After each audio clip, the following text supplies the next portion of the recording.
Okay, next chapter is highway alignment and survey. So सबसे पहले आपको जब आप हाईवे पढ़ रहे हैं, ओके, ट्रांसपोर्टेशन इंजीनियरिंग जब हम पढ़ रहे हैं तो सबसे पहले हाईवे अलाइनमेंट कहाँ से रहने को ना, कैसी रहने को ना, ये सब चीजें अपने को पढ़ना पड़ता है। ओके, ये सब चीजें हमको देखना पड़ता है। सो यहाँ पे हाईवे अलाइनमेंट के बारे में पूरा का पूरा लिखे है, ये आप हम यहाँ से भी जाएंगे। ओके, और आपको ये पूरा का पूरा पढ़ना भी पड़ेगा। Okay, that there is no questions in this chapter because of this is totally theory chapter and इस theory chapter से आपको वॉल्यूम 2 के इसमें से बहुत सारे क्वेश्चंस मिलेंगे जो SSC and other JE exams में पूछे जाते हैं। Okay, it's not important for GATE but it's important for other exams और it is important for transportation engineering. Okay, so अब इसमें से क्या क्या अपने को पढ़ना है और आपको पूरा का पूरा पढ़ के लेके जाना है। तो गाइस, अलाइनमेंट क्या है, किस तरह के है, ये सब कुछ आपको सबसे पहले अलाइनमेंट के बारे में देखना पड़ेगा। तो अलाइनमेंट यानी क्या है कि एक fixing centre line of road. तो आप यहां से वंस गो थ्रू हो जाओ, यानी आप वंस आप पूरा का पूरा पढ़ लो, मैं आपको डायरेक्टली बोर्ड पे लेके जाता और जो छोटे छोटे पॉइंट्स है वो मैं आपको डायरेक्टली इसके बता देता। Okay,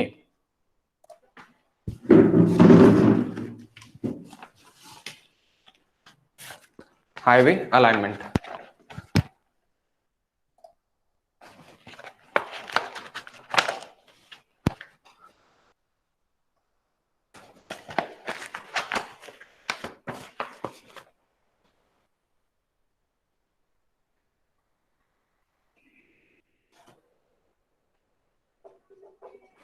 highway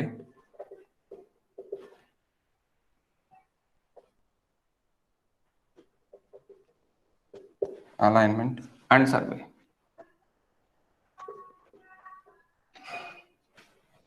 highway alignment and सर्वे। सबसे पहले alignment.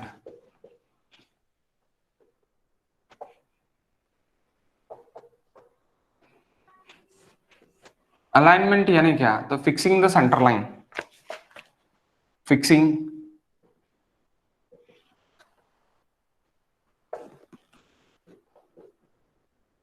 Centre line of road. जो भी रोड है, रोड की सेंटर लाइन, यानी सबसे पहले आपने एक डिस्टेंस डिसाइड किया कि आपको एक सिटी से दूसरी सिटी जाना है। तो एक सिटी से दूसरी सिटी जाने के लिए आपने एक अलाइनमेंट फिक्स किया और उसका सेंटर लाइन फिक्स किया। सेंटर लाइन से फिर हम उसकी विड्थ राइट साइड और लेफ्ट साइड कितनी विड्थ रखनी है वो अपन डिसाइड करें। यानी suppose it is 7 metre road, तो 3.5 मीटर 3.5 मीटर आपका आजू बाजू में आप उसको प्रोफाइल लेवलिंग के हिसाब से आप करते जाओगे और उसको एक इसमें मिला लोगे। Okay, so basic requirement, alignment के लिए basic requirement.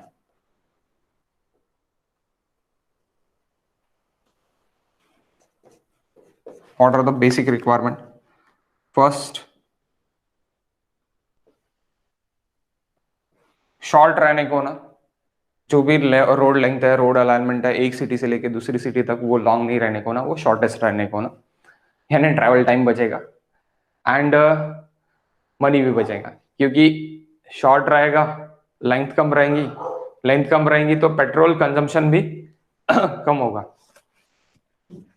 Okay, next it is second, no deviation, deviations नहीं रहने को ना, इजी टू ट्रैवल रहने को ना,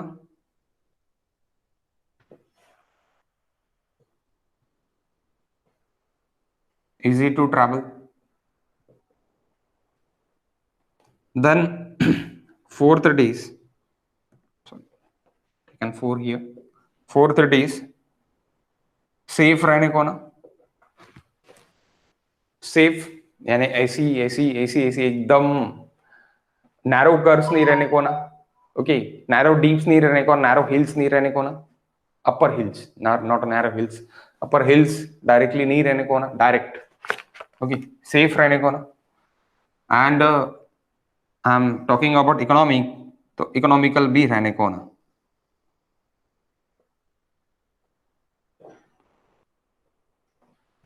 इकोनॉमिकल भी रहने को ना.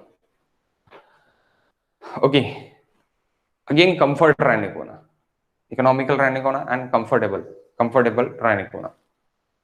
Short distance, no deviations, easy to travel is nothing but a comfortable.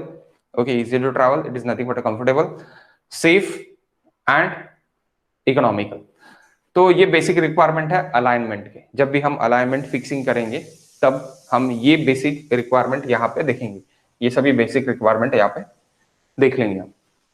Okay, कहाँ पे देखेंगे? जब हम दो सिटीज के अंदर एक अलाइनमेंट फिक्स करेंगे तब. ओके, दो सिटीज के अंदर यानी दो पॉइंट है, दो स्टेशन पॉइंट है, एक स्टेशन पॉइंट दूसरा स्टेशन पॉइंट. तो दो स्टेशन पॉइंट के अंदर हम जब एक अलाइनमेंट फिक्स करेंगे तभी हम ये सब चीजें, ये सब बेसिक रिक्वायरमेंट हम देखेंगे. ओके, और ये सब बेसिक रिक्वायरमेंट अगर फुलफिल हो रही है तो हम centre line of the road fix कर लेंगे. That centre line of the road is nothing but alignment. Okay, next,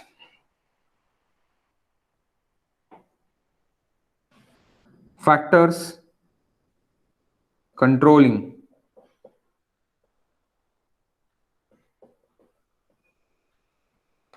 alignment.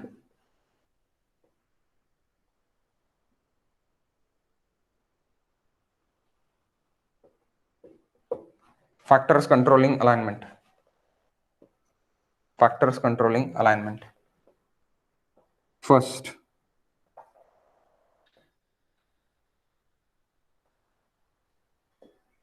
obligatory points. Obligatory points.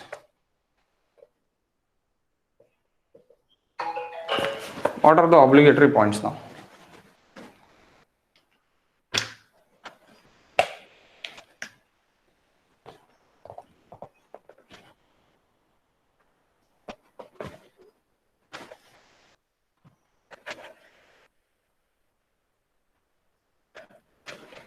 Obligatory points. That obligatory points यानी क्या है कि deviation must required. Deviation must required by economical point of view. यानी obligatory points ऐसे रहेंगे कि वहां पर डेविएशन चाहिए ही, यानी चाहिए. अब क्यों चाहिए? Shortest path may not B, यानी हो ही नहीं सकता, शॉर्टेस्ट पाथ हो ही नहीं पा रहा. तो तब क्या करेंगे? ऑब्लिगेटरी पॉइंट्स आपको देना पड़ेगा. मैंने क्या बोल रहा? No deviations. डेविएशंस नहीं रहने को ना, लेकिन डेविएशंस मुझे देना पड़ेगा कहीं कहीं. तो वहां पे मुझे क्या आएगा? मेरे ऑब्लिगेटरी पॉइंट्स आएंगे. तो वो कैसे आएंगे?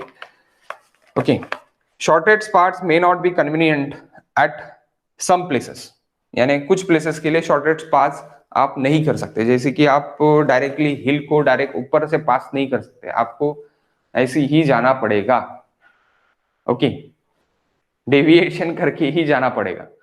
अगर आपने सीधा सीधा ऊपर आप चले गए और सीधा नीचे चले गए तो उस तरह आपकी व्हीकल ही नहीं पास हो पाएंगे, यानी व्हीकल ही मूव नहीं कर पाएंगे डायरेक्ट खड़ा जो रोड रहेगा उसको. ओके, और टनलिंग्स और बाकी इसके लिए आपके पास उतना कॉस्टिंग नहीं रहेगा कि डायरेक्टली आप हिल को तोड़ दो, टनल बना दो, या फिर वैली के ऊपर आप ब्रिज बना दो.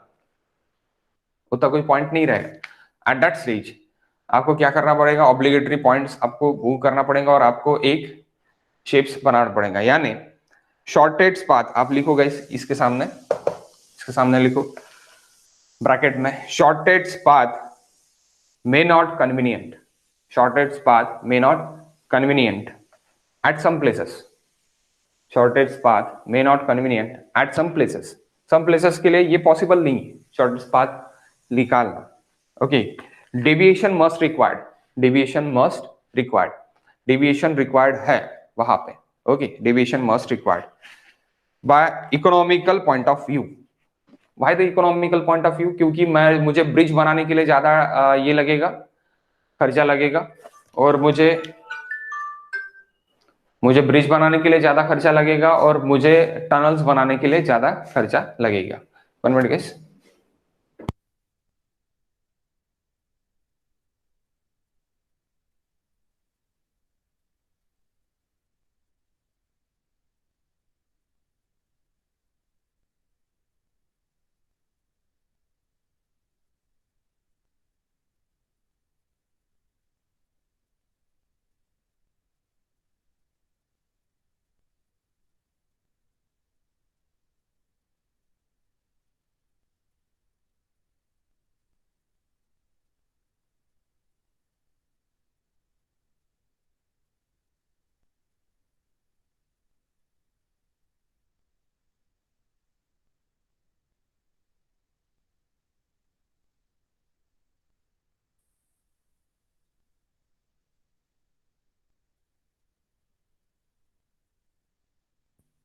ओके, सो कहाँ तक लिखा आपने? पूरा लिख लिया। ऑब्लिगेटरी पॉइंट है क्या है?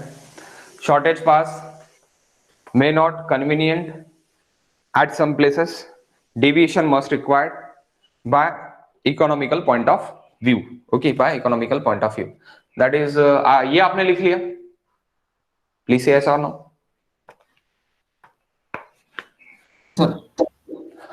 Okay, next, second point. Second point, location of bridge. Location of bridge. Location of bridge. अब where is the bridge location is we decided, यानी कहाँ पे हम ब्रिज लोकेशन डिसाइड करेंगे? तो सबसे पहले चीज, आपको ब्रिज का भी शॉर्टेज यानी शॉर्टर स्पैन आपको ढूंढना पड़ेगा। अब शॉर्टर स्पैन आप कैसे ढूंढोगे?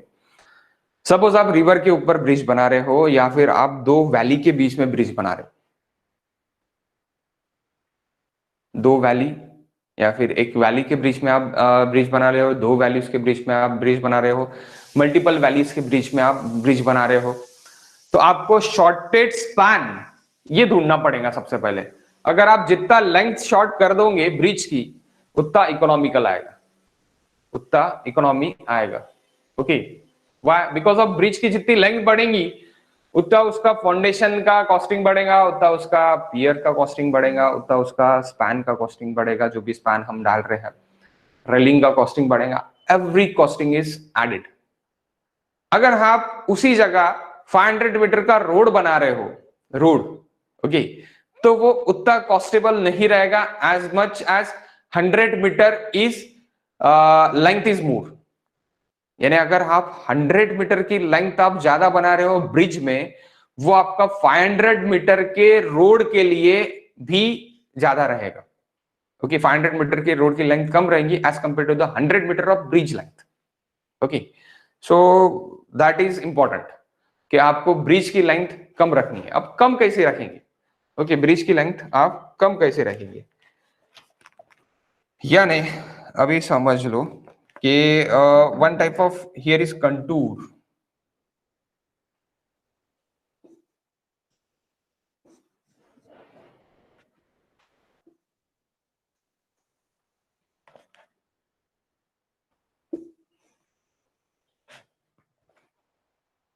देखो ये 30 का कंटूर है, and a level of height it is from the benchmark, it is 30 meter is high, it is 40 meter high, and it is 50 meter high. Okay, and here is 10 meter high, 10 meter high from the benchmark. Here is suppose from this it is 20 meter high and that is 30 meter high. So ये थोड़ा जोड़ के है, ऐसे पकड़ लो। Okay, सो आपको अगर road cast करना है, सपोज पहले रोड का ही अलाइनमेंट कास्ट करना है, तो आप कहां से जाओगे? आप ऐसी सीधा रोड बनाओगे क्या? शॉर्टेड डिस्टेंस है वाला सीधा रोड बनाओगे क्या? पहली बात बताओ। ग्राउंड लेवल से 30 metre high, 40 metre high, 50 metre high, ground level से, या फिर एक डाटम से, एक जो भी एक डाटम है डाटम से 30 metre high, 10 metre high and 10 metre high, 20 metre high and 30 metre high. कहां से रोड बनाओगे आप? कहां से रोड अलाइनमेंट आपका रहेगा? पहले रोड अलाइनमेंट के बारे में बात कर लेते हैं and then we go for the bridge. Hello, कहां से रहेगा आपका रोड? अगर मुझे इधर से इधर पास होना है तो मुझे डिसाइड करना है कि मैं मेरा रोड अलाइनमेंट डालूंगा तो मैं सीधा डालूंगा या फिर कुछ अलग अल्टरनेटिव रहेगा उसके लिए?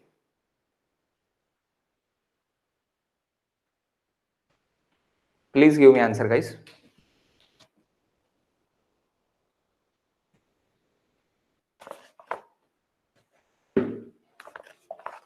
सीधा जाऊंगा क्या मैं?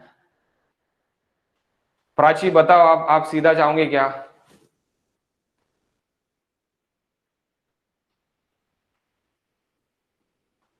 प्राची, अंकिता, ललित, प्राची नहीं सीधा नहीं जाएंगे, क्यों नहीं जाएंगे? सर, वो एलिवेशन हाइट्स कम ज्यादा है तो रोड में भी वो डिफ्लेक्शन ही आएंगे ना। एग्जैक्टली मुझे ऊपर चढ़ना पड़ेगा, देन मुझे नीचे आना पड़ेगा। Better way we go for 10। Same elevation का रोड है, ऐसे निकल जाऊंगा मैं। यहां से मैं नहीं जाऊंगा। कहां से? ये अलाइनमेंट मैं सेट नहीं करूंगा। अलाइनमेंट ऑफ द रोड, मुझे ठीक है कि मेरा डिस्टेंस ज्यादा जा रहा, बट मुझे कुछ हिल नहीं चढ़ना पड़ रहा और मुझे डाउन साइड नहीं आना पड़ रहा। ओके, यानी अपर एलिवेशन नहीं हो रहा और डाउन साइड एलिवेशन नहीं हो रहा। यहाँ पे तो ज्यादा डाउन साइड एलिवेशन है, तो यहाँ पे मैं उतरूंगा नहीं, चढ़ूंगा नहीं, डायरेक्टली मैं ये बाजू से रोड निकालूंगा या फिर ऊपर से इधर से रोड निकालूंगा मैं। Okay, alternate root is this. जो भी इसमें से लेसर लेंथ रहेगा, वो लेसर लेंथ में से suppose that is a length जो भी लेसर और बी, इन दोनों में से जो भी लेसर रहेगा वो लेसर मैं चूज करूंगा अकॉर्डिंग टू 10 अलाइनमेंट के लिए। अब लोकेशन ऑफ ब्रिज अगर मैं कर रहा हूं, लोकेशन ऑफ ब्रिज, सो मैं रिवर, यहां पे ही क्या हो रहा कि आपका सामने जाके एक रिवर आ रहा,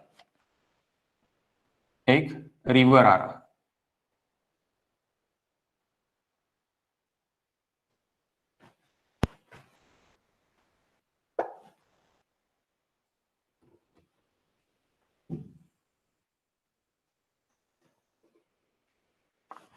where should the bridge is act, sorry कहां पे सिलेक्ट करना है मुझे ब्रिज का लोकेशन? यहाँ पे ये ब्रिज, ये रिवर का विड्थ है, दैट इज रिवर। यहां से पानी फ्लो हो रहा, इधर पानी फ्लो हो रहा, और ये विड्थ है, ये विड्थ ऑफ द रिवर है। सो कहां पे ब्रिज बनाऊंगा मैं, कौन से पॉइंट पे बनाऊंगा? Suppose I will select 3 points, आपके लिए मैं सिलेक्ट करके देता 3 पॉइंट्स। एक पॉइंट मैं सिलेक्ट करके देता ये वाला, एक पॉइंट में सिलेक्ट करके देता ये वाला, एक पॉइंट में सिलेक्ट करके देता ये वाला, और एक पॉइंट में सिलेक्ट करके देता ये वाला। सो मैं कहां से जाऊंगा? हाँ, अगेन दिस पॉइंट आल्सो, हाँ, एक पॉइंट में सिलेक्ट करके देता ये वाला एंड ये वाला भी। सो that is 1 point, 2 point, 3 point, 4 point, 5 point, 6 point. Okay, which section I select for bridge? 6 point, Why we taken for 6 point? because width is lesser. Width less है, okay, width less है, but the distance from our road, it is very high.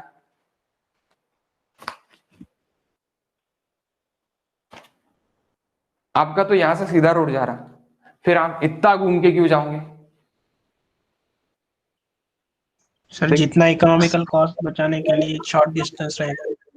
Yes exactly. So यहाँ पे देखो, यहाँ पे आपको क्या दिख रहा है, यहां से यहां तक सपोज मैंने बोल दिया कि यहां से यहां तक आपका नियर अबाउटली 500 मीटर्स है, और यहां से यहां तक आपका नियर अबाउटली 700 मीटर्स है। So which section I choose now?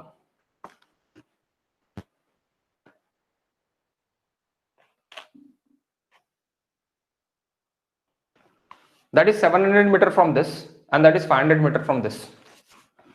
So which section I choose now? I choose section 11, क्योंकि मेरा 200 मीटर वहां पे बच रहा है, and near aboutly that is 6, it is very narrow, and near aboutly 6 section it is equals to 11 section. 11 section, it's nearly equals to 6 section. लेकिन अगर distance मेरे रोड अलाइनमेंट से किसका कम है? 1 सेक्शन का कम है, तो that's why I am 1 section as I will choose. Again one factor is there कि अगर आप वहां का जो भी सॉइल स्ट्राटा है, that is again a very much important factor. यहां पे अगर सॉइल स्ट्राटा मेरा हार्ड स्ट्राटा मुझे मिल रहा है डायरेक्टली, और यहाँ पे मुझे टोटली ब्लैक कॉटन सॉइल है and hard strata is very weak, तो मैं यहां से जाऊंगा। 700 मीटर हो तो भी मैं वहां से जाऊंगा। It is depend upon again hard strata. Okay, it is depend upon again hard strata and topographical conditions of this area. Area की टोपोग्राफिकल कंडीशन भी क्या है। लेकिन सीधी सीधी बात है, जो भी नैरो विड्थ रहेंगी वहां से हम ब्रिज लेके जाएंगे डायरेक्टली। ये आपका एक क्वेश्चन डायरेक्ट आपका ऑब्जेक्टिव क्वेश्चन रहेगा। और ऑब्जेक्टिव क्वेश्चंस में भी अभी ये इस टाइप के क्वेश्चंस भी आएंगे आपको कि आपको 4-5 सेक्शन देके रहेंगे और आपको मीटर्स भी देके रहेंगे और आपको हार्ड स्टार्टा भी देके रहेगा। तो we go for 3 conditions. First it is narrow width, जैसे कि आपने बोला सबसे पहले narrow width, correct answer. Second it is के आपका लेंथ कितना कम हो रहा है। अगर आपका इक्वल सेक्शंस है तो आपका लेंथ कितना कम हो रहा है, तो लेंथ आपका 500 मीटर के लिए कम हो रहा है, यानी 200 मीटर कम हो रहा है। ओके, तो वो सेक्शन की लेंथ आपका कम हो रहा है, section it is equals to. And third it is कि आपका अगर हार्ड स्टार्टा दोनों सेक्शंस का आपको देखे, यानी बाकी सेक्शंस का आपको देखे, तो जहां पे हार्ड स्टार्टा आपका अच्छा है और आपका लेंथ भी इक्वल्स टू आ रहा है, एंड थोड़ा बहुत स्पेसिंग में आपका 500 मीटर्स के आसपास का डिफरेंस है, नॉट ग्रेटर देन 500 मीटर के अबो आप नहीं जाएंगे, क्योंकि 500 मीटर रोड बनाने के लिए यानी हाफ किलोमीटर आपको ज्यादा बनाना रोड, तो उसके लिए भी कॉस्टिंग उतना ही रहेगा। ओके, सो मस्ट आपको ये याद रखना है कि 500 मीटर से कम अगर डिस्टेंस के इसमें है, मेरा डिफरेंस के इसमें है, तो मैं अडॉप्ट कर लूंगा। एंड मेरा जो भी ये है यानी हार्ड स्टार्टा मेरा अगर वहां पे मिल रहा है, हार्ड स्टार्टा आपको यहां पे मिल रहा है, तो आपके फाउंडेशन के लिए कॉस्टिंग बचेगा, फाउंडेशन के लिए आपका कॉस्टिंग बचेगा। अगर हार्ड स्टार्टा दोनों जगह सेम है, then this point is neglect. हार्ड स्टार्टा दोनों जगह डिफरेंट है, यहाँ पे बहुत ज्यादा वीक है और यहाँ पे बहुत ज्यादा स्ट्रांग है, तो मैं यहाँ पे जाऊंगा। इफ इट इज सेक्शन 1 में बहुत ज्यादा वीक है और सेक्शन 6 में बहुत ज्यादा अच्छा है, तो मेरा फाउंडेशन डेप्थ जो है वो सेक्शन 6 के लिए कम लगेगा, तो मैं सेक्शन 6 के लिए जाऊंगा। Okay, that is important. So I hope so आपको ये समझ गया। Okay, next it is guys,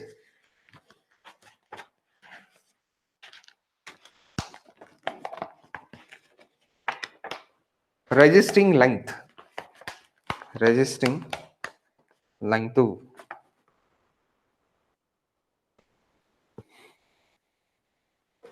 any doubt about this guys?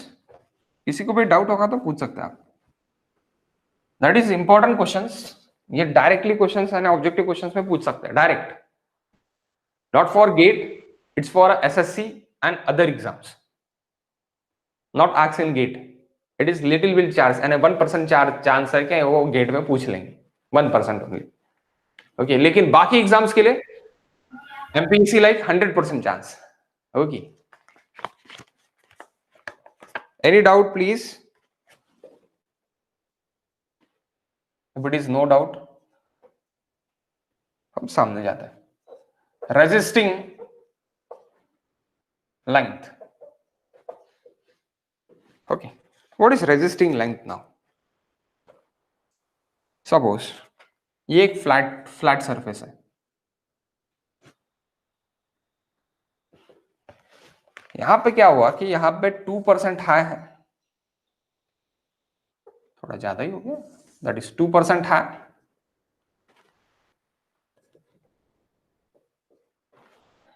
then 3% dip, then again 1% high,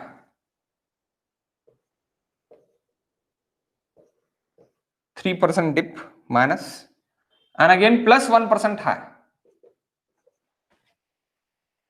plus 1% high.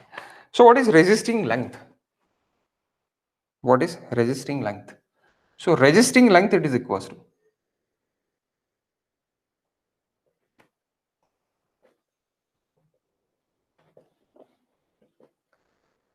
plus 2% plus 3% plus 1%, it is 6%. आप बोलेंगे sir how much, how I am taking 6%? आपको जो ऊपर का अगर एक फ्लैट टेरेन होना, आपको 2% जो भी आपका अप है वो आपको निकाल फेंकना पड़ेगा, रिमूव करना पड़ेगा, कटिंग करना पड़ेगा। 3% के लिए फिलिंग करना पड़ेगा, 1% के लिए अगेन कटिंग करना पड़ेगा। तो रेजिस्टिंग लेंथ कितनी है मेरी, कितनी इन परसेंट में, that is 2 + 1 + 1, 2 + 3 + 1, that is 6%। Okay, directly add करना माइनस प्लस, क्योंकि क्या कर रहे हैं आप, कट कर रहे हैं और आप फिल कर रहे हैं, यानी दोनों भी जगह आपका क्या हो रहा, वर्क हो रहा, वर्क हो रहा। अगर आपका वर्क हो रहा, अगर आप वहां पे वर्क कर रहे हो तो उसका कॉस्टिंग लगेगा, उसका कॉस्टिंग लगेगा, यानी वो रजिस्ट कर रहा है, कॉस्टिंग। ओके, इकोनॉमी के रजिस्ट कर रहा है, तो that's why resisting length it is nothing but 2% + 3% + 1%। Minus भी हुआ तो भी आपको प्लस करना है, व्हाई, बिकॉज ऑफ फिलिंग करेंगे आप वहां पे, यहाँ पे आप क्या करोगे, कटिंग करोगे, यहाँ पे भी आप क्या करोगे, कटिंग करोगे, for flat surface, for flat surface. Okay, so directly आपको क्या करना है, सम करना है, माइनस रहे प्लस रहे।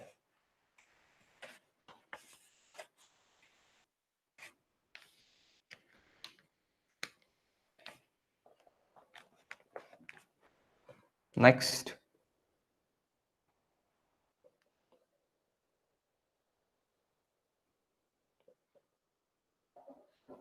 Monotonous for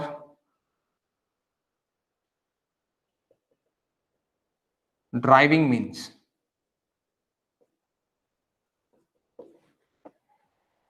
monotonous for driving means,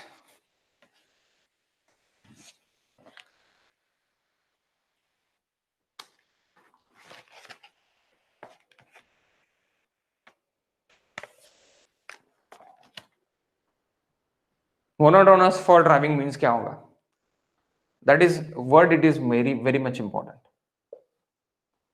why, अगर भाई सीधा ही रोड है, आपको कुछ नहीं देखना है, आपको सिर्फ एक्सीलेटर पे पैर रखना है या फिर आप एक्सीलेटर पे हाथ रखना है और आपको सीधा ही चलना है, आपको ना कोई टर्न नहीं है, ना कोई ब्रेकर है, ना कुछ भी है, तो आप बोर हो जाओगे, आप बोर हो जाओगे, सीधा सीधा आप बोर हो जाओगे, बोर होके क्या होगा कि आप सो जाओगे।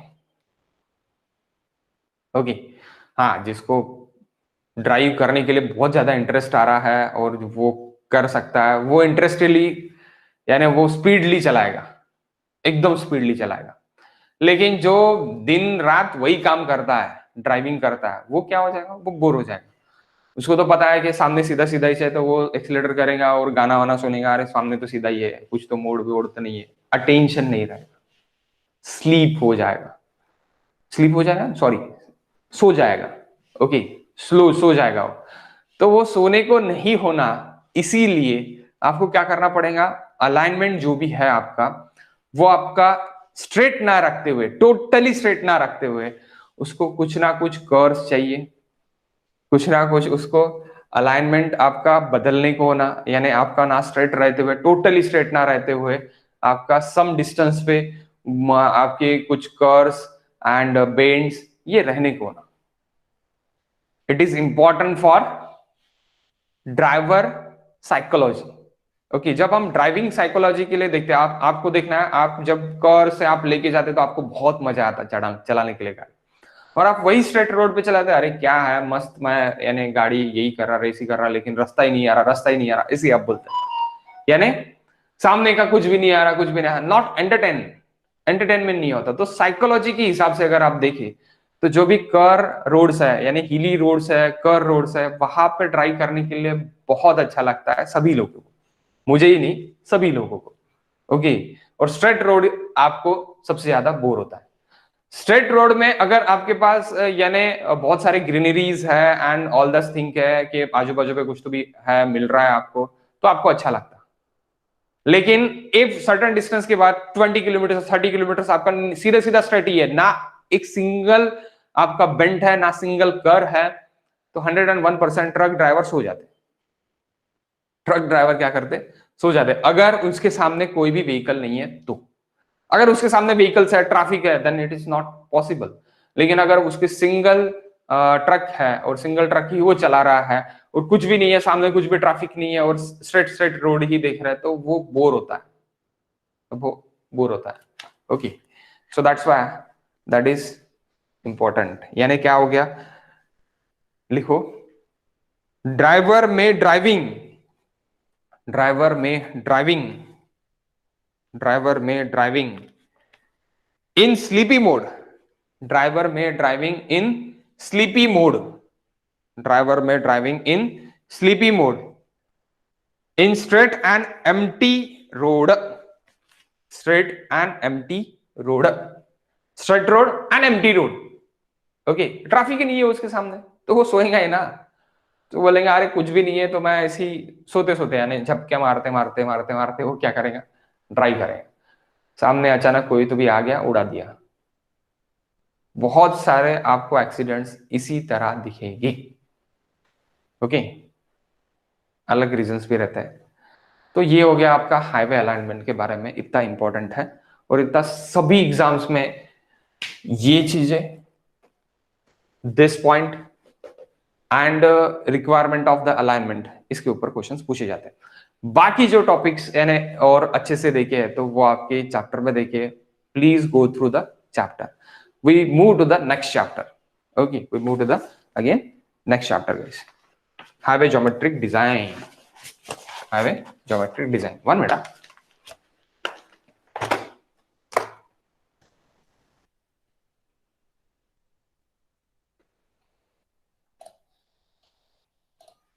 One minute.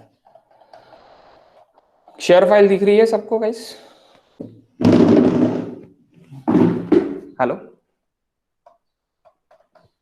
इस शेयर फाइल, आपको शेयर फाइल विजिबल है सबको? हाँ यस सर।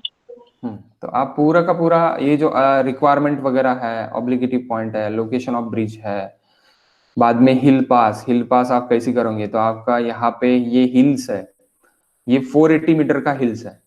ओके, यहाँ पे 450 मीटर का हिल्स है और यहाँ पे 330 मीटर का हिल है। तो यहाँ से ग्राउंड लेवल से 330 मीटर हाई है, तो ये 330 मीटर से ही मैं पास होऊंगा क्योंकि मुझे यहाँ पे कम चढ़ना पड़ रहा। ओके, मुझे यहाँ से कम चढ़ रही है, भला कि यहाँ पे डिस्टेंस कम है लेकिन मैं ज्यादा डिस्टेंस ले लूंगा, लेकिन मुझे ज्यादा हिल चलने की जरूरत नहीं है। लेक है तो लेक के ऊपर से मैं ब्रिज बनाऊंगा क्या? नहीं, उसके बाजू से निकल जाऊंगा ना, ब्रिज का खर्चा तो ज्यादा है मेरा। Okay, then connecting intermediate town, connecting intermediate town मैं कनेक्टिंग बाय रोड लिंक इस तरह करूंगा, connecting by intermediate town cities इस तरह मैं करूंगा। ओके, मैं ट्रायंगल भी बना के कर सकता और मैं टी बना के भी कर सकता। Okay, then alignment should not be pass through, कहां से अलाइनमेंट पास नहीं होने को होना? Alignment should not pass as per law religious places like temple, temple के ऊपर से वगैरह पास नहीं होने को ना guys. Okay, churches, mosques, graves, yards, इससे पास नहीं होने को ना। ओके, रिलीजियस प्लेसेस से पास नहीं होने को ना, सीधी सीधी बात है। ओके, क्योंकि वहां पे कोई प्रोग्राम रहा तो अननेसेसरी क्या होगा कि रोड अलाइनमेंट ब्लॉक हो जाएगा, तो उसको थोड़ा दूर रख के ही हम पास करेंगे, यानी near aboutly we take make a distance about 500 meter. Okay, next, alignment should be selected based on traffic survey, कि ओरिजिन एंड डेस्टिनेशन सर्वे जो भी रहेगा आपका कि यहाँ से कितना व्हीकल्स पास हो रहा है डेली का, ये आपको सबसे पहले देखना पड़ेगा और उसके हिसाब से ही मैं सिलेक्ट करूंगा अलाइनमेंट के यहाँ से अलाइनमेंट जाने को ना करके, यानी ट्रैफिक सर्वे आपको करना पड़ेगा। तो वो ट्रैफिक इंजीनियरिंग में हम अच्छे से देखेंगे कि नंबर ऑफ व्हीकल्स अगर 2000 3000 एक अलाइनमेंट से पास हो रहे हैं, हमने सपोज 3 अलाइनमेंट निकाल लिए शॉर्टेस्ट लेंथ के, 3 अलाइनमेंट में से कोई भी 2 अलाइनमेंट आपके क्या है कि 2 अलाइनमेंट आपके ऐसी है कि वहां से आपके हजार व्हीकल्स पास हो रहे हैं और आपका जो तीसरा अलाइनमेंट है वहां पे 3000 व्हीकल्स डेली के पास हो रहे हैं। तो आप 3000 व्हीकल वाला अलाइनमेंट है वो थोड़ा लॉन्ग है, 1 किलोमीटर टू 2 किलोमीटर, लेकिन आप वही सिलेक्ट करोगे। क्यों? बिकॉज ऑफ ट्रैफिक वहां से ज्यादा है। दैट्स वाई मैं जो भी डेवलप करूंगा तो ज्यादा ट्रैफिक जहां पे है वहां पे मैं डेवलपमेंट सबसे पहले करूंगा क्योंकि उसकी जरूरत ज्यादा है। ओके, ज्योमेट्रिक डिजाइन के हिसाब से आप करोगे कि आपको alignment decide based on design of horizontal and vertical curves, side distance and gradient of sections. Of that sections के क्या ग्रेडियंट्स है वहां के, मुझे कटिंग फिलिंग कितना करना पड़ेगा, मुझे कर्व्स कितने लगेंगे, वर्टिकल कर्व्स कितने लगेंगे, कम से कम लगने को ना, कम से कम मेरा ये जो है कटिंग फिलिंग रहने को ना, साइड डिस्टेंस मुझे अच्छे से मिलने को ना, साइड डिस्टेंस जो भी है overtaking side distance and stopping side distance वो मुझे फुलफिल रहने को ना मेरे, तो वहां से मैं ये सब ज्योमेट्रिक डिजाइन की चीजें देख के मैं वहां पे अलाइनमेंट मेरा सेट करूंगा। It is also decided based on design speed of that highway, यानी मुझे जो भी डिजाइन स्पीड मैंने डिसाइड की है वो डिजाइन स्पीड मुझे मिलने को ना, just like for national highway it is 65 speed for national highway speed, तो 65 kmph की स्पीड मुझे सेफ स्पीड वो मिलने को ना, and that design speed we can discuss it is near aboutly 80 kmph, so 80 kmph मुझे कम से कम वहां पे मिलने को ही होना। Okay, and we go for the expressway, minimum design speed it is near aboutly 150 kmph now, so 150 kmph के हिसाब से मुझे जो भी कर्व्स है मेरे, जो भी साइड डिस्टेंस है मेरा, जो भी ग्रेडियंट्स है वो ग्रेडियंट्स वगैरह सब कुछ फुलफिल रहने को ना। Again one thing it is economical, economy भी मुझे देखना है कि मेरे पास कितना अभी वही quantity of cutting and filling of earth कितना है, और कितना मुझे कॉस्टिंग लग रहा है कटिंग फिलिंग के लिए, अगर शॉर्टर डिस्टेंस हो तो भी, तो वो सभी आप फाइनलाइज करोगे 2 से 3 अलाइनमेंट, 2 से 3 अलाइनमेंट में से आप एक अलाइनमेंट वो फिक्स करोगे with the all that factors, and we relate to the economy also, we relate to the economy also.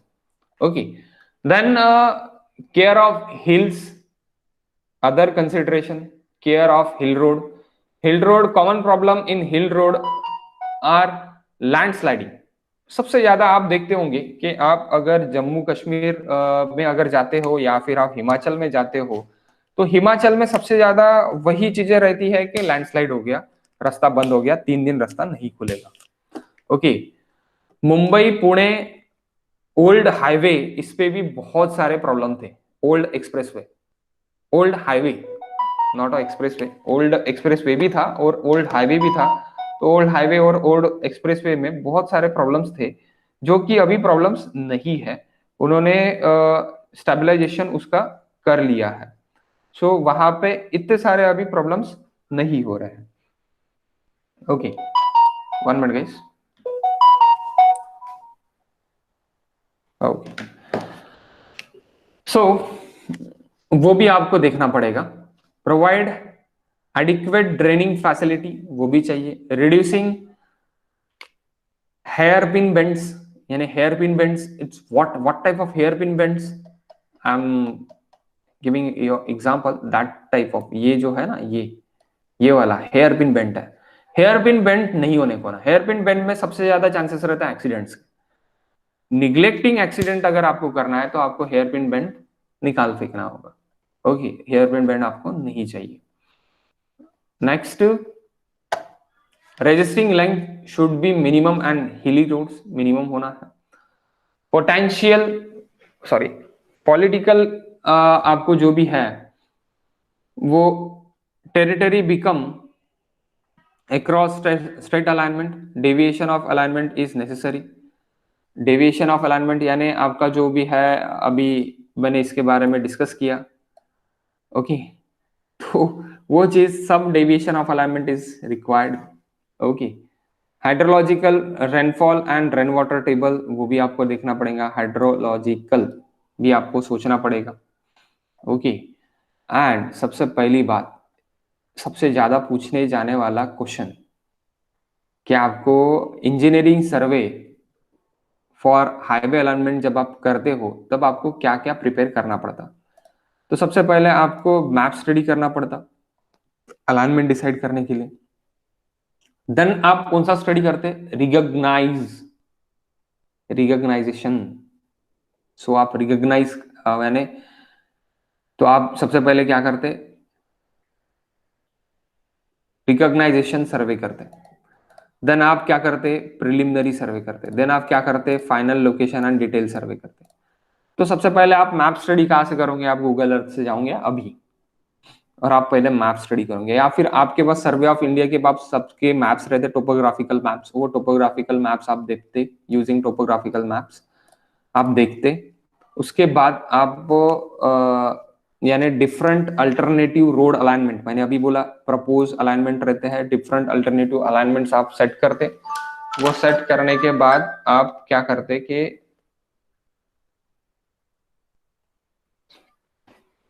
Different alternative alignment set करने के बाद आप डिसाइड करते इकोनॉमी कंसीडर करके, और आप एक अलाइनमेंट वो फिक्स करते। Details of nature and artificial features, the topographical map features भी आप देखते। अगर आपको अच्छे से नेचर का भी ये मिल रहा है, according to suggest the number of alternative road alignment, अगर आपको एक हिल स्टेशन भी मिल रहा है वहां पे और एक आपको टूरिज्म पॉइंट मिल रहा है, तो उसके हिसाब से भी आप सोचते हो इकोनॉमी के हिसाब से, फर्दर इकोनॉमी के हिसाब से कि टूरिज्म से भी कुछ ना कुछ इकोनॉमी बढ़े। This routes are future studies and recognize survey, routes of recognization survey के लिए भेज देते।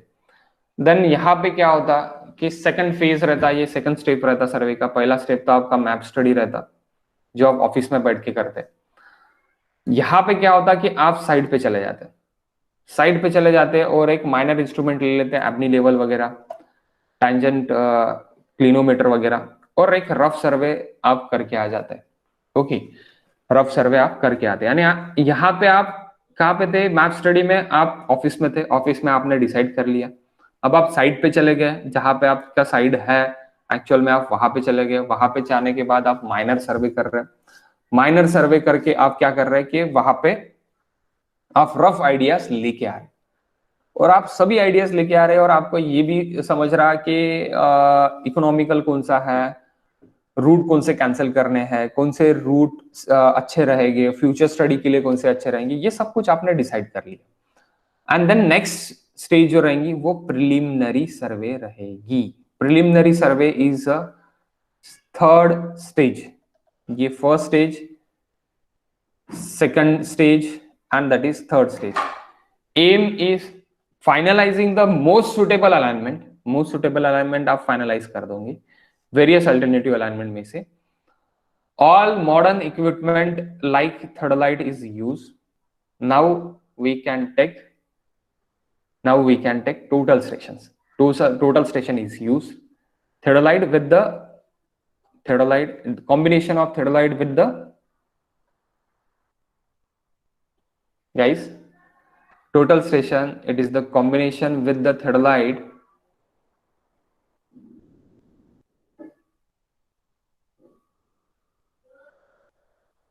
राहुल, आपने अभी सर्वे के लेक्चर्स किए हैं जो भी हुए हैं, उसमें टोटल स्टेशन ये किस किस का कॉम्बिनेशन है, थेडोलाइट और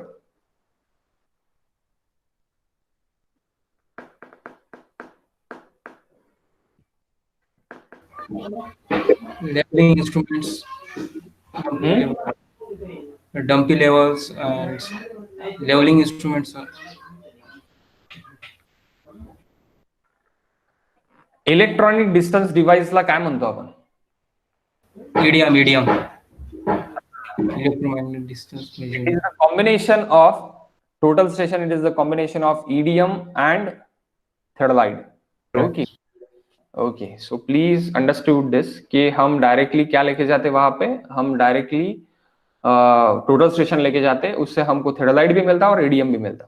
ओके, रिवाइज नहीं करता है तुम्ही, याचा अर्थ प्राइमरी आपका, देन प्राइमरी सर्वे में क्या क्या आता और किस किस तरह करते, ये भी बहुत जगह पूछे जाने वाला क्वेश्चन है। ओके, बहुत ज्यादा। पहले सबसे पहले प्राइमरी ट्रांसफर यानी ट्रैवर्सिंग किया जाता, देन टोपोग्राफिकल फीचर्स उसके देखे जाते, देन लेवलिंग वर्क किया जाता, then draining studies and hydrological features देखे जाते कि उसके क्या क्या है। Data of soil survey up to 1.5 to 3 meter एक्सके यानी एग्जिस्टिंग ग्राउंड लेवल से हम एक्सकैवेट करके वो देख लेते। मटेरियल्स सर्वे, जो भी मटेरियल वहां पे मिल रहा है उसका मटेरियल सर्वे की मटेरियल अवेलेबिलिटी कैसी रहेंगी, क्या रहेंगी, कितने दूर से लाना पड़ेगा, कॉस्टिंग क्या गिरेगा, ये सब कुछ हम देखते। ट्रैफिक सर्वे, ट्रैफिक कितना रहेगा, क्या रहेगा, and determination of final centre line, ये हम पूरा सर्वे प्रिलिमिनरी सर्वे में हम करते हैं। ओके, क्या आपको ये समझ गया प्रिलिमिनरी सर्वे क्या है, किस तरह है, या थोड़े बहुत आपके दिमाग में डाउट है? अगर डाउट है तो please ask me, that is important, mostly asked in interviews.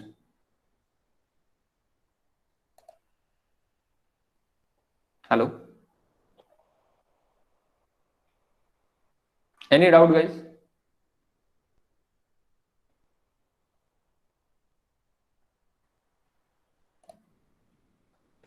If you have no doubt then मैं सामने जाता, या फिर आपको बोर हो रहा है ये, क्या बता रहे बोलना सर, फालतू में बोर कर रहा है बोलना, ऐसी कुछ है क्या? आप पढ़ लोगे क्या? नहीं बताऊं मैं?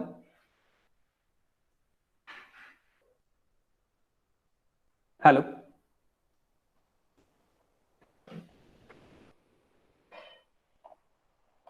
वैसे भी खत्म ही हो गया ना, देख ही लो।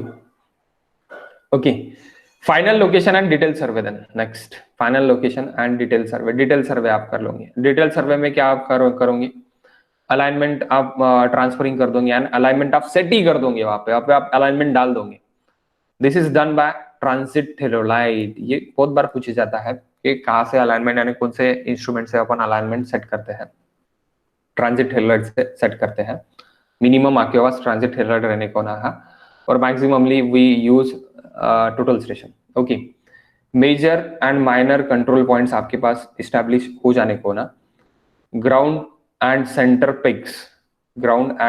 Pics are driven checking the geometric design requirement. क्या क्या ज्योमेट्रिक डिजाइन रिक्वायरमेंट है वो? Centre line takes the driven at suitable intervals में 50 metres intervals in plain and rolling terrains and hilly terrains के लिए। प्लेन एंड रोलिंग टेरेन्स क्या रहेगा, किस तरह रहेगा, ये हम सामने के लेक्चर में अभी देखेंगे। विद इन द 5 मिनट्स अपना नेक्स्ट लेक्चर भी चालू हो जाएगा, तो उसमें हम देखेंगे कि क्या क्या है, प्लेन टेरेन क्या है, रोलिंग टेरेन क्या है। देन 20 मीटर इन हिली टेरेन्स। ओके, 50 मीटर्स के लिए कहाँ पे है प्लेन और रोलिंग टेरेन के लिए? 50 मीटर्स के लिए हम इंटरवल के लिए देखेंगे, और 20 मीटर्स का हमारा जो चेक लाइन्स रहेगा वो 20 मीटर्स इन हिली में रहेगा। देन डिटेल सर्वे, एकदम डिटेल, अभी बनाना ही है रोड। ओके, यानी बनाना ही, तो यहाँ पे तो फिक्सिंग हो गया, यानी लोकेशन सर्वे हो गया। देन डिटेल सर्वे में आप बेंचमार्क लेके इंटरवल अबाउट आपका 250 मीटर का इंटरवल रहेगा। ऑल ड्रेनेज एंड अब अंडर पासेस वगैरह सब कुछ आप वहां पे देख रहे हैं कि कितना है, क्या है। अर्थवर्क कैलकुलेशन भी आप निकाल रहे हैं, ड्रेनेज डिटेलिंग भी आप पूरा निकाल रहे हैं लेवल बुक से। ओके, क्रॉस स्टेशन लेवलिंग ये भी आप कर रहे हैं। इंटरवल्स उसका 50 मीटर टू 100 मीटर है प्लेन टेरेन में, और 50 to 75 meters in rolling terrains also, 50 meters in built up area, 20 meters in hilly terrains. Okay, hill terrains. So detail of soil survey is to be carried out below 1.5 to 3 meter for existing ground level, 1.5 3 meter from existing ground level. CBR value of soil along the alignment may be determined for design payment. Okay, तो ये सब चीजें आपको आप कहाँ पे करोगे? Detail सर्वे में करोगे। आफ्टर दैट ड्राइंग रिक्वायरमेंट, की मैप आपके क्या क्या रहेंगे? Show the propose and existing road, जो भी आपके प्रपोज रोड है और एग्जिस्टिंग रोड है, एंड इंपॉर्टेंट प्लेसेस को जो भी कनेक्ट कर रहा है, ये आपकी की मैप में देखेगा। दैट इज की map, it is with the scale. आपको एक स्केल डिसाइड करनी पड़ेगी, वो स्केल से आपको पूरा का पूरा एग्जिस्टिंग रोड और प्रपोज रोड पूरा दिखाना पड़ेगा। And index map show the general topographical area, that is not to scale. General topographical area किस तरह है, क्या है, ये आपको वहां पे इंडेक्स मैप में आपको दिखाना पड़ेगा। तो आपके पास जेरोक्स होंगे तो आप लिख लो की map with the scale, index map not to scale.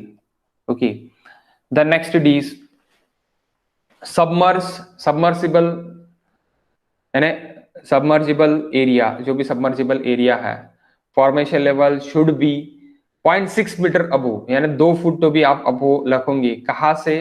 High flood level से, जो भी आपका हाई फ्लड लेवल है वहां से कितना रखना है? तो 2 फुट रखना है। 2 फुट यानी कितना? 0.6 meter. Near aboutly it is 0.6 meter. 2 fits, 1 fits it's near aboutly 0.3 meter. तो 2 फीट आपको ऊपर रखना है. Maximumly they ask in feets and they ask in metres. Metres में हो गया तो 0.6 मीटर आप तो लिख ही लोगे, लेकिन आपको अगर फीट में पूछ लिया तो आप कितना बोलेंगे कि हाई फ्लड लेवल से आप 2 फुट तो भी ऊपर रखेंगे. आपका जो भी अलाइनमेंट है वो alignment. Okay. Preliminary survey, detail plan, longitudinal section, detail cross section, land acquisition आपको करना पड़ेगा. देन पूरा हो जाने के बाद के लैंड किस किस की जारी है, किस किस का यानी खेती जारी है, वो सब कुछ आपको एक्वायर करना पड़ेगा, उनको पैसे देना पड़ेगा. Okay. Then drawing of cross section and other retaining structures. जो भी रिटर्निंग स्ट्रक्चर्स है वो रिटर्निंग स्ट्रक्चर के ड्राइंग जो आप स्ट्रक्चरल इंजीनियर से लोगे, जो भी आपका स्ट्रक्चरल इंजीनियर है वो आपका ये चीज करके देगा. ओके. रिटर्निंग स्ट्रक्चर्स के बारे में. ड्राइंग ऑफ रोड इंटरसेक्शंस, जो भी रोड इंटरसेक्शंस भी आएंगे वो भी आपको स्ट्रक्चरल इंजीनियर देगा. Okay. Then land plan showing quarries etcetera, ये सब कुछ आपको करना पड़ेगा. तो यहाँ पे आपका क्या हो गया, सेकंड चैप्टर इज ओवर. तो मैं थर्ड चैप्टर जो भी है अपना, वो थर्ड चैप्टर मैं with in the 5 minutes start करता हूँ. ओके. हम ब्रेक लेते हैं only for 5 minutes. So 10 AM को हम स्टार्ट करते हैं. आप फिर से रिज्वाइन कर लो 10 AM को. ओके. अगर आपको कुछ काम करना है 5 मिनट का तो आप काम कर लो. Okay. It is small break.